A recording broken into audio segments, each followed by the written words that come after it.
You don't have to go to college or university. This video is for high school students or recent graduates who are thinking about post-secondary options, who might feel a little lost now that the mandatory school years of life are over.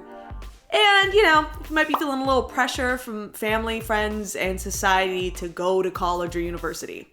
Hi, my name is Sam. I'm a radio host in Toronto, Canada. I graduated high school back in 2007 and university in 2012. And this is what I wish someone told me all those years ago. It's okay if you don't go to college or university right away. Or at all. If you are at this stage of your life right now, or maybe you're the parent of someone who is, please keep watching. Let's talk money. As you've likely figured out by now, college, university, it's not cheap. And maybe you are blessed to be financially supported by your family, or you got a full scholarship, or maybe you were smart enough to get the savings going on your own, which is incredible. But that doesn't mean you won't be wasting your valuable time as well, which we'll be getting into in a sec. For a lot of us, we need to rely on student loans. I wasn't set up with a fund or savings or wise enough to get that going on my own. And I know that my story is far from unique. Tons of students get kind of funneled into post-secondary relying on student loans. And 8 years out of university, I'm still paying back my loans. Yeah. 30-year-old me doesn't want 17 or 18-year-old you going through this if you don't have to. Let's talk about your precious time. I know that you might be a teenager watching this and thinking, I got my whole life ahead of me, lady. What's 4 years? The 4 best years of my life, potentially. You are partly right. You do have your whole life ahead of you, and yet you can make some amazing memories at school. Regardless, your time should not be blown on a degree or a diploma that'll be of zero use to you in the future. Let me paint the picture of how I kind of did that for myself. When I was in high school, by the time I was 17, I figured that I was a decent writer. I loved to perform. I sucked at math and I didn't really take to science. So the only logical choice for me was to pursue the prestigious world of journalism. I do da cha-cha. I didn't really have the grades or the interest for the numbery, sciencey programs like my very book-smart friends. But I thought if one day I could become an anchor like Peter Mansbridge, then I would be contributing to society in the same meaningful way. Yeah, it turns out I was more Ron Burgundy than Peter Mansbridge. How now, brown gal? I went through 5 years of university, plus another year and a half working in news to finally realize, oh my God, I don't care about any of this at all. And I probably wouldn't have realized that until I got fired from that one and only news job. But that lit a fire under my butt to go into the right direction. I'm hoping that messages like this will do that for you instead. There are people in my field who went to college for 2 years instead of my 5 years in university and are doing the exact same job as me. And then better yet, there are people who have zero educational background in media or radio and are absolute superstars in the industry. And then on the other hand, you have people who, finish programs in business or science or something completely unrelated and ended up in media. I know that you can't take this sort of happen chance approach in a lot of industries, like the person who's doing your brain surgery. I'm sure you wouldn't want them to have just stumbled into neuroscience. That's not a thing. I mean, it shouldn't be a thing. But my point in all of this is, don't pursue post-secondary on a whim or a hunch or a certain pressure to go for it. It seems really obvious when you say it out loud, but it's a lot more common of a path that people go on than you think. Speaking of pressure, so every single one of your friends, your classmates, are all going to school in the fall, and you don't want to be the odd one out. You worked really hard, you got good grades. It just makes sense that you keep going to school, right? It's that next big milestone of life. You've seen it in every TV show, every movie.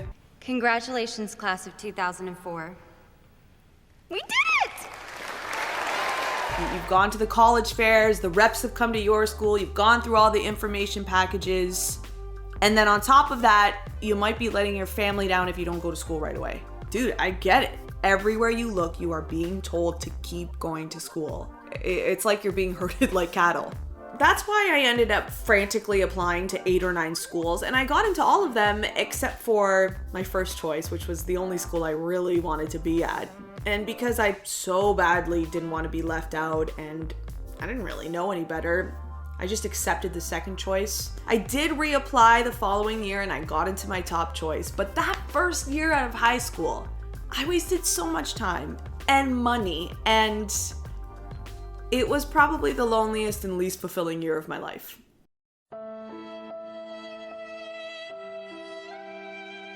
But enough of my sob story. This is what you can do right now.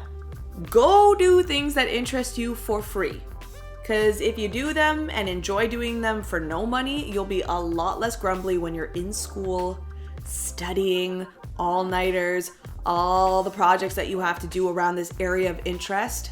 Plus, if you do get a job out of it, oh my God, it's so much sweeter when you can make a salary out of something you actually love. That is how you turn your passion into a living. That means volunteering or job shadowing. Believe me when I say there's gonna be at least one person in your area of interest who's gonna sit down with you, give you some time, let you pick their brain, let you follow them around on the job. You might be surprised with how many people are that generous with their time. But if you're hearing this and you're about to graduate and you're at that crossroads now, and you feel like you might be going into university or college with no clear intention, just stop for a sec. Genuinely ask yourself if this time and money is worth the sacrifice to get you to where you need to be. Why not spend a year or two figuring out where exactly you want to go? You can pick up a job to help you stay afloat. You can save up some money, and then while you're doing that, you can nail down exactly where you want to go.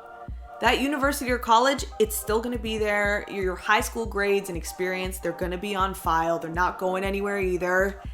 And then when you do decide to go into college or university, it's going to be that much sweeter if you go into it with intention. If you've gotten this far in the video and you are already registered for school, first of all, congratulations. That is amazing. That's a huge accomplishment. But my only ask of you is that you don't just coast now that you got to school.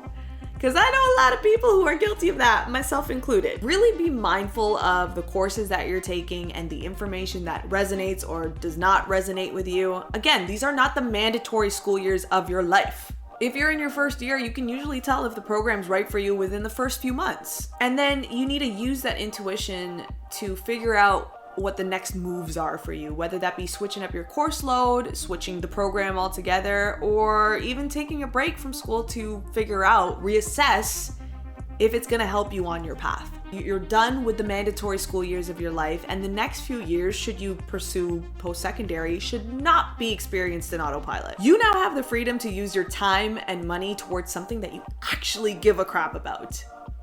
You hold the reins and have the power to choose what direction you want to go in. Don't take that power lightly. Remember, with great power comes great responsibility. There is enormous pressure from family, socially, culturally, and even within the school system to continue into the post-secondary cycle. But how realistic is it for a 17 or 18-year-old to make this major life decision without serious, genuine consideration? Please don't twist my words. I'm not undervaluing education. It is so important. But please, for the love of all that is good, choose education that's going to serve you.